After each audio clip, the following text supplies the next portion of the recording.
Cheryl Klein and watching another Supernatural review, and this is season 10, episode 22, The Prisoner. If you're new here, I do a recap and review of every single episode of Supernatural, so let's get into it. I want to applaud this episode, just like I applauded last episode, Dark Dynasty. I really went back and forth, was like, is this episode better than last episode?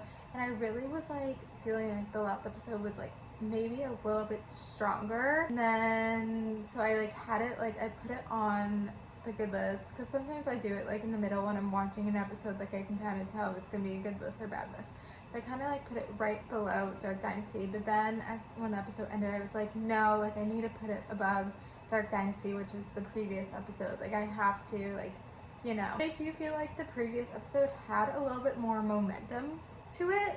There was just something about it that had a little bit more momentum to it, and it was something, I don't know, it was something where I feel in a way you could maybe follow it. This felt even more serialized than, I don't know, there's just something about the previous episode, but there was just so much about this episode that is just so just so deep and noble to the story, and just these scenes with Jensen and as Dean and whatever, it's just so whatever. Okay, let's get into it. Dean's mad at Sam that Charlie died.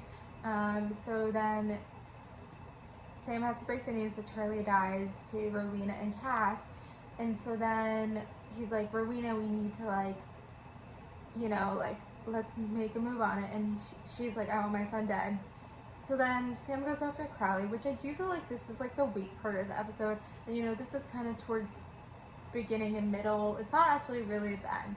So maybe that what hurt the episode just slightly, made me think, okay, it's not as good as the previous episode. But it's something where it's I actually was happy that Crowley didn't die. No Supernatural, they're not going to actually make him die, so I can't remember exactly how everything's resolved. But, Crowley is such a strong demon. He's such a strong character. Thank God he didn't die, so it was kind of good that he, showed his strength and didn't die, I guess. Anyway, just getting to Dean, because that's where all the iconic the scenes in this episode, everyone knows these scenes. So it's him getting arrested, iconic. Him at the police station where he's I'm gonna be a guy who's gonna get out of here in 30 seconds, iconic. Him at the signs, and him, he when I'm thinking about it, he got out so easily, but I think it kind of gave him super strength, the mark of Cain, right? Because I'm he just got out so easily, but just when he turns into this murderous killer, I don't know why, but it just, the mark of Cain, with Mark of Cain made Dean, everyone just loves plotline. We just love it, and we just love seeing this Dean this way. I know it's bad, he's killing people, but it's a fictional story, it's not real. And so it's just so great, and Jensen's just so great at acting it. He's just amazing, and he puts so it's so beautiful. And he goes back to the bunker, and the whole thing about him, and then that younger side, and it's something where it's at the beginning of the episode, you're why are they giving this guy back story? Why is we seeing him bullied? Why are we seeing him this?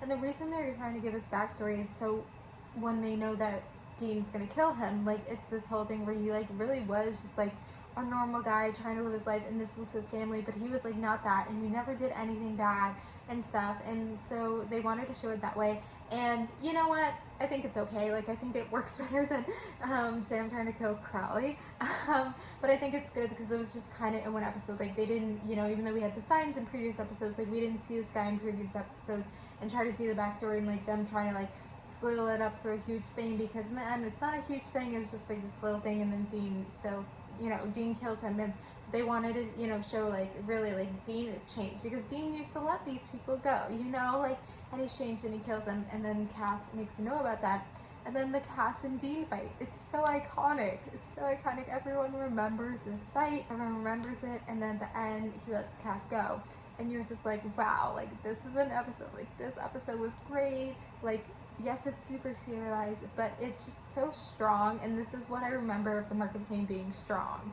These are the episodes I remember, and then it's okay, this was the finale. We have one more episode, you know, that's the finale. So it's like really pushing, it's really like showing that there's, you know, a lot happening and a lot going on. Obviously the writers know where they're going to take the next season. We as the viewers do not know yet, but they know. And so I think it's something where, you know, I'm kind of glad they didn't prolong it. Spoiler, the Mark McCain gets off him the next episode. I'm glad they didn't make it another season, because technically, like, the Mark McCain has been on Dean like a season and a half, which is like a long time for like show standards. Like this thing, obviously, the end of last season ended with him becoming a demon, and that was something. And thank God, you know, it's kind of crazy that him being a demon never came back, but it is like such a process to remove the demon out of him. I don't know. So anyway, but as I was saying, you know, it makes sense. Margaret Kane was a long time.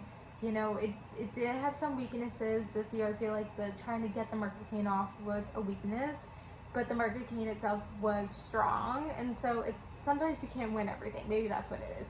But anyway, I'm gonna hear. So really good episode. I don't know if next episode's gonna beat it. I can't exactly remember, but I think it's like a really exciting time, and you know, you're exciting for a finale and kind of to see where season 11 goes. And like, I always kind of remembered like these kind of seasons were a little bit more dull, which is kind of crazy to say because this is a pretty strong season.